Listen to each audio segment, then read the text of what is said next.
In this video, we will be looking at creating our first campaign on Google Ads. In our Keyword Planner video, we talk about creating a campaign through Google Planner, but Google Ads has different ways of creating a campaign. Therefore, in this video, we will look at how to create a campaign through the Campaign tab. Let's get started creating your first campaign. If you were to look at your navigation bar, you will notice two different types of campaigns available. One would be the search campaigns, and the other would be the display campaigns.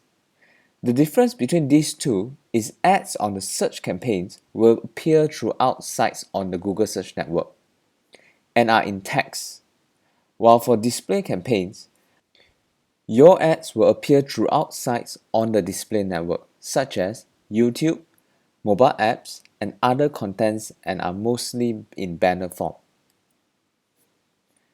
Once you've decided on which campaign you would like to create, you can proceed to the Campaign tab on the navigation panel and click on the blue plus button to start creating a new campaign.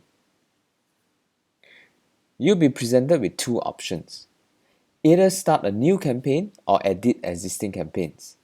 As this will be our first campaign, we will start with a new campaign for now. Once you've done that, there will be several goals for you to choose from. When starting a campaign, you need to be very clear on what your goals are. And if you are an employee, it is very important for you to communicate this with your superiors, as different goals will use different methods to target customers.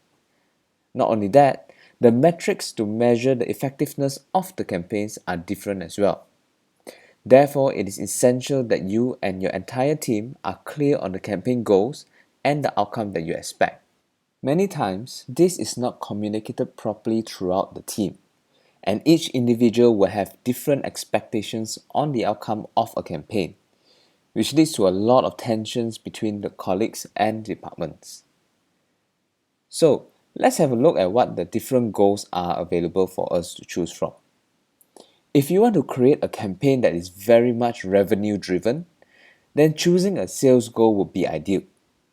This could be suitable for fast consumer products such as clothing, as not much follow-up is required. It's either the buyer purchases the product or not. Next, we have a lead campaign. This is mostly for businesses with a high ticket product, such as a service that are more expensive in nature. In cases like this, a lot of follow-up is required with the prospect.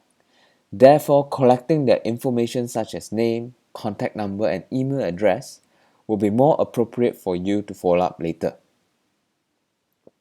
If you would like to drive customers to your website, the website traffic goal will be the best goal for you. Other goals that Google has provided includes product and brand consideration and brand awareness to reach out to more people. The difference between these two is that product and brand consideration goals is a more suitable goal for you if you want to encourage potential customers to explore what you offer or educate them about the uniqueness of your product or service.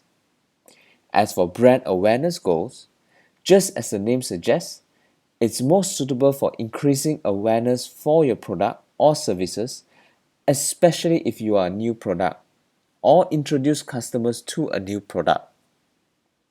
Another way to use brand awareness goal is if you are expanding your business into a new area, to let new customers know about your location and business.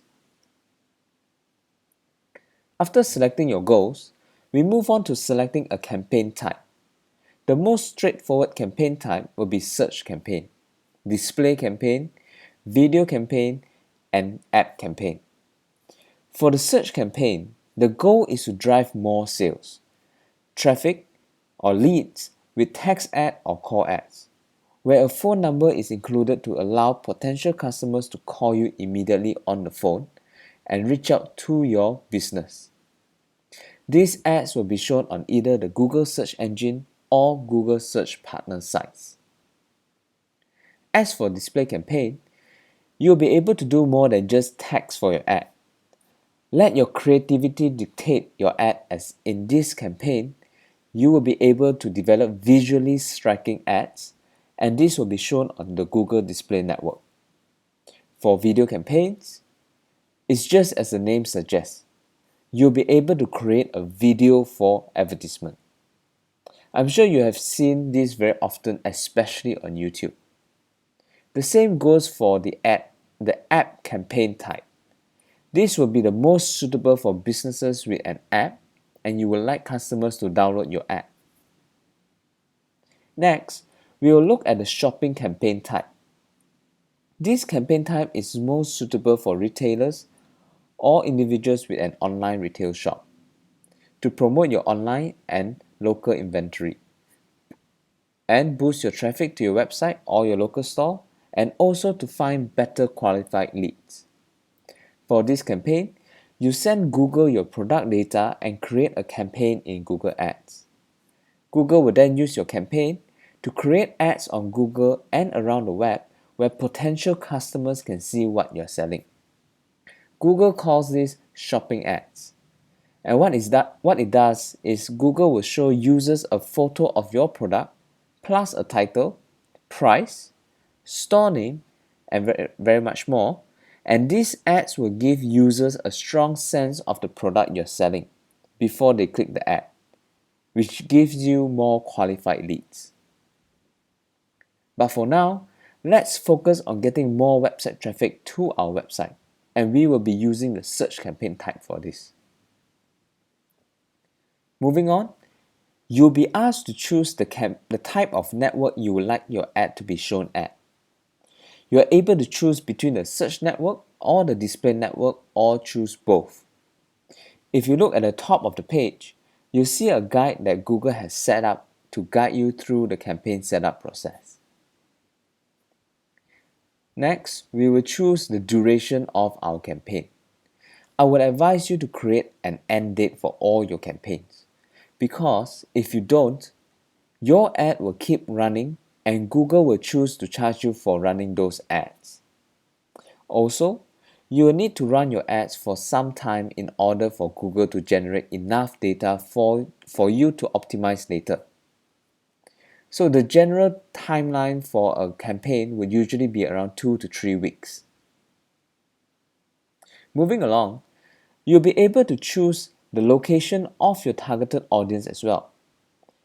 It is vital for you to not just know who your customers are, but where they come from as well. If you have a retailing business and want to target other regions outside of your retail area, then you will need to consider shipping costs and so on when doing your campaigns and charging for your product. For more specific targeting, you'll be able to choose to target people in your area or excluding them as well. When you're targeting areas of your targeted audience, you can set at what radius you like to target them as well. This is useful if you are a brick and mortar business where walk-in traffic plays a big part in your revenue. In order to be more targeted, you are also able to target languages as well. Google has a plethora of languages for you to target. So identify your customers and what languages they are speaking of, and you can target that group of customers. Next, identify your audience interests and habits through audience targeting. Once you're done with the targeting section, you'll be asked to set a budget for your campaign. Now notice here that it states the average you want to spend a day. So what you need to do is to divide your total budget by the number of days you would like to advertise for. Do not make the mistake of keying in your monthly budget into your daily budget. After that, set your maximum CPC bid limit. To know more about how max CPC bid affects your campaign, you can view the Google Keyword Planner video again. It has been explained there. Now, when creating a Google campaign, you'll be able to decide when you want your ads to be shown. If you are just starting out, I would advise to allow your ad to run all day and all the time. As time progresses and as Google collects more data from your campaign, then you'll be able to be more specific in your scheduling. Next, we'll be looking at ad rotation.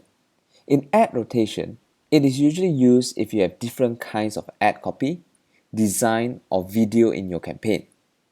In ad rotation, you have the option of letting Google show your best performing ads all the time. Next, you'll be asked to create an ad group. You can either create your ad group here, but I find that creating an ad group on the Google Keyword Planner is a lot easier. And once you've done that, you'll be able to add it to your campaign. Alternatively, if you decide to create ad groups while building your campaign, you'll be able to see the daily estimate of your ad groups on the right. Lastly, proceed by creating your ad copy. You'll be able to write your copy and preview it at the same time, and review how your ad will look like on mobile, tablet, and a computer. So take your time and test out different copies and how they look like on the search engine results page. And with that, you have successfully created your first search campaign. In the next lesson, we will look at how to make your text ad more robust on the search engine results page by using ad extensions. See you there.